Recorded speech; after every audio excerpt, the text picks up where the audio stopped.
द्वितीय पुरस्कार शासकीय जयप्रकाश चिकित्सालय जिला भोपाल के लिए प्राप्त हुआ है। अरे सामने छोड़ो भाई।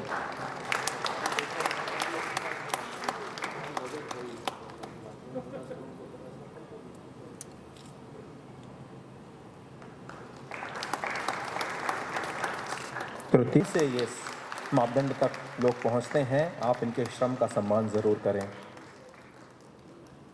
निरंतर उत्कृष्टता के लिए इंदिरा गांधी जिला चिकित्सालय सिवनी को पुरस्कार प्राप्त हुआ है। निरंतर उत्कृष्टता के लिए जिला चिकित्सालय सिवनी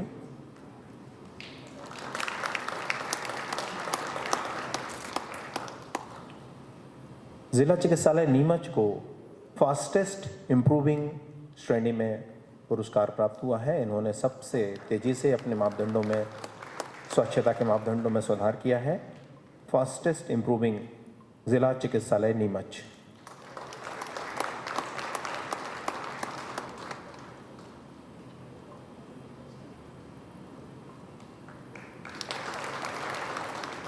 सामुदायिक स्वास्थ्य केंद्र द्वितीय पुरस्कार प्राप्त हुआ है सामुदायिक स्वास्थ्य केंद्र रामनगर जिला सतना के लिए। द्वितीय पुरस्कार सामुदायिक स्वास्थ्य केंद्र रामनगर जिला भी संक्रमित हुआ था। हमारे ACS हेल्थ और मेडिकल एजुकेशन, जिनको पहले लंबा अनुभव था इंफ्रास्ट्रक्चर के काम का, मैंने कहा आप स्वास्थ्य सेवाएं ठीक करके दिखाओ, और उस काम में तत्चित होकर जुटे हुए हैं भाई मोहम्मद सुलेमान जी, संजय गोयल जी, छवि भारद्वाज जी, यहाँ उपस्थित और प्रदेश के अनेक स्थान पर मुझे सुन रहे मेरे प्रिय मित्रों, बहनों, भाइयों। एक साल से सारी दुनिया और हमारा देश भी, प्रदेश भी कोरोना के संक्रमण से जूझ रहा है।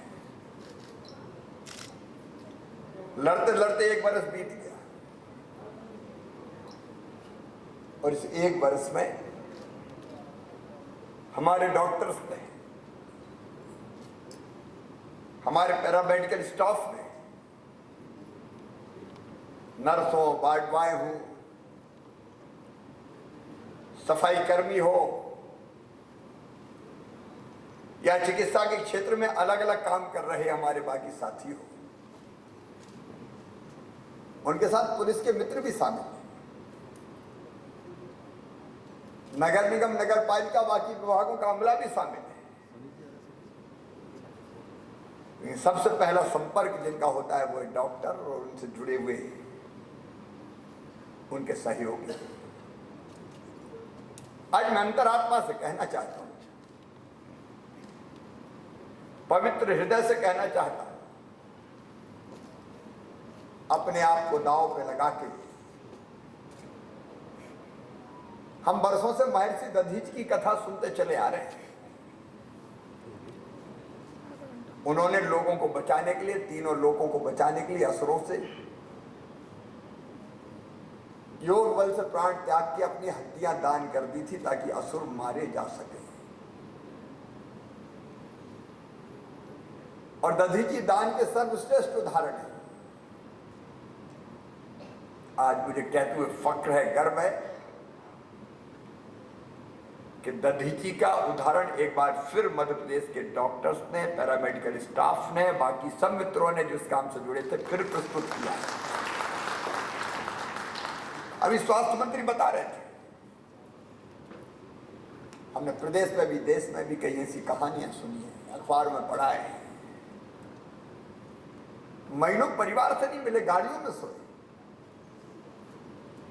बेटी अगर बाहें फैला के पापा के गले लगना चाहती है तो भी पापा बेटी को गले नहीं लगा पाए।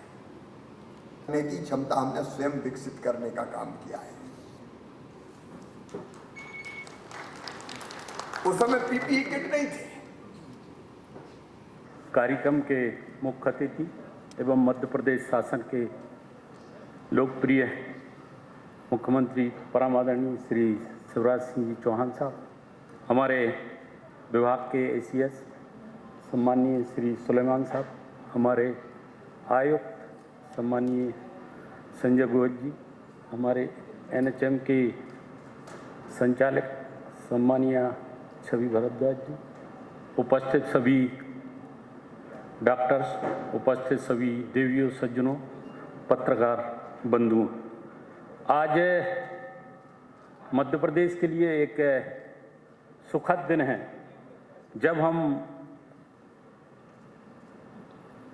आदरणीय मुख्यमंत्री जी के नेतृत्व में 550 प्राथमिक स्वास्थ्य केंद्रों का जो विशेषज्ञों की टेलीमेडिसिन सेवाओं का शुभारंभ कर रहे हैं और इसी के साथ साथ सुमन जो डेस्क है उसका भी आज शुभारंभ यहाँ से किया जा रहा है। इसके साथ साथ जो ऑब्स्टेट्रिक हमारे आईसीयू है उसका भी शुभारंभ हमने किया है। तो ऐसी अनेक योजनाओं का आज मध्य प्रदेश के स्वास्थ्य विभाग के द्वारा आदरणीय मुख्यमंत्री जी ने यहाँ शुभारंभ किया है। पिछले एक वर्ष जो कोविड के संक्रमण से में जूझते हुए स्वास्थ्य विभाग के डॉक्टर्स और समस्त स्टाफ सब ने मुख्यमंत्री जी के नेतृत्व में जहां पूरा शासन और प्रशासन इसमें लगा रहा, वहीं स्वास्थ्य विभाग का एक एक व्यक्ति ने जो सेवाएं दी हैं, निश्चित रूप से मैं उन सबको बधाई भी देना चाहता हूं कि जिस तरीके से लोगों का विश्वास जीता, कोरोना पॉजिटिव पेशेंटों का इलाज किया और लोग संतुष्ट होकर गए। उनके घर पे भी अगर लोग रहे क्वारंटाइन, वहाँ पर भी जो सेवाएं दी हैं। कई लोग ऐसे हैं जो कल ही मुझे एक डॉक्टर मिले, बोले मैं कोलार में पोस्टेड हूँ, 1 साल से मैं अभी अपने घर वालों से नहीं मिला। जब मैं चिराई में एडमिट था तो सिस्टर ने मुझसे कहा कि मैं 4 महीने से अपने परिवार वालों से नहीं मिली और मैं अपने हॉस्टल में रहती हूँ और यहाँ आके लोगों की सेवाएं करती हूँ। तो ऐसा 1 साल के अंदर जिस तरीके से मुख्यमंत्री जी ने इस पूरे प्रोग्राम को प्रत्येक दिन जो समय दिया, जो समीक्षा की, उसमें स्वास्थ्य विभाग के एक एक छोटे से छोटे वर्कर ने, पैरामेडिकल के स्टाफ, डॉक्टर्स ने, सब लोगों ने सेवाएं दी हैं। आज जो टेलीमेडिसिन की सेवाएं 550 प्राथमिक स्वास्थ्य केंद्र की शुभारंभ की गई हैं, इसके पहले लगभग 5000 उप स्वास्थ्य केंद्रों पर हेल्थ एंड वेलनेस सेंटर के माध्यम से, ई संजीवनी के माध्यम से जो डिस्ट्रिक्ट हब बनाए गए हैं उन पे काम चल रहा है। और उप स्वास्थ्य केंद्रों में जहां आज पहले जो सेवाएं मिलती थी उनमें अनेक सुविधाएं विस्तार किया गया है। एनसीडी जो हमारी डायबिटीज हो, हाइपरटेंशन हो, जिस तरीके की बीमारियों का की देखभाल भी उप स्वास्थ्य केंद्र पर की जा सकती है। और वहाँ जो हमारी माताएं हैं उनको इंजेक्शन पहले पीएचसी लेवल पर लगता था, आज उप स्वास्थ्य केंद्र लेवल पर हमारा सीएचओ लगा सकता है। और कोई भी प्रॉब्लम्स अगर उसको होती है तो वो सीधे डिस्ट्रिक्ट से बातचीत करते हैं। तो जो रूरल एरिया पर ग्रामीण अंचल के एक एक उप स्वास्थ्य केंद्र लेवल था, अभी तक 6000 ऐसे हमारे केंद्र हैं जहाँ पर ये सेवाएं उपलब्ध हो गई हैं। और आने वाले समय में जितने भी, चाहे हमारे 1200 स्वास्थ्य हमारे प्राथमिक स्वास्थ्य केंद्र हो, चाहे हमारे सीएससी हो, सिविल अस्पताल हो और उप स्वास्थ्य केंद्र में, ये सारी चुनाव प्रचार के दौरान वोट बांटने वाला मामला, सर, उस पर भी एक बाइट करने का एक हाँ लगे तो सर आज मध्य प्रदेश में स्वास्थ्य के क्षेत्र में सचमुच में एक बहुत बड़ी उपलब्धि हासिल की है हमने। हमारे 550 प्राथमिक स्वास्थ्य केंद्रों में विशेषज्ञ टेलीमेडिसिन की सुविधा आज प्रारंभ की जा रही है। हब एंड स्पोक मॉडल पर यह सुविधा उपलब्ध कराई जा रही है। इसका मतलब ये है कि हमारे कई प्राथमिक स्वास्थ्य केंद्र एक हब से, एक ऐसे स्थान से बड़े जुड़ेंगे जहां विशेषज्ञ डॉक्टर होंगे। और प्राथमिक स्वास्थ्य केंद्र में स्थानीय डॉक्टर पेशेंट्स के लक्षण और उसकी रिपोर्ट्स, उसका विवरण विशेषज्ञ डॉक्टर को बताएंगे। उसके आधार पर विशेषज्ञ डॉक्टर क्या इलाज हो ये बताएंगे, कौन सी मेडिसिन दी जानी चाहिए, कौन सी जांचें और कराई जानी चाहिए, इसका परामर्श देंगे। अब यहाँ से कहीं बाहर जाने की जरूरत नहीं है। ग्रामीण क्षेत्र में भी अपने प्राथमिक स्वास्थ्य केंद्र में विशेषज्ञ डॉक्टर की सुविधा तकनीकी का इस्तेमाल करके उपलब्ध करा दी जाएगी। अभी 500 प्राथमिक स्वास्थ्य केंद्रों में है, बाद में 500 प्राथमिक स्वास्थ्य केंद्र और जोड़े जाएंगे। फिर एक सुरक्षित मातृत्व के लिए प्रसव ठीक से हो सके, माता की मृत्यु ना हो, आज सुमन योजना प्रारंभ की गई है और जिन अस्पतालों ने बेहतर प्रदर्शन किया है कायाकल्प अभियान के अंतर्गत उनको पुरस्कृत करने का काम किया गया है। निरंतर मध्य प्रदेश का स्वास्थ्य विभाग और मेडिकल एजुकेशन विभाग बेहतर स्वास्थ्य सुविधाएं देने की दिशा में कदम बढ़ा रहा है। सर, होली का दहन को लेकर किस तरह की तैयारियां? गाइडलाइन हमने भेज दी है।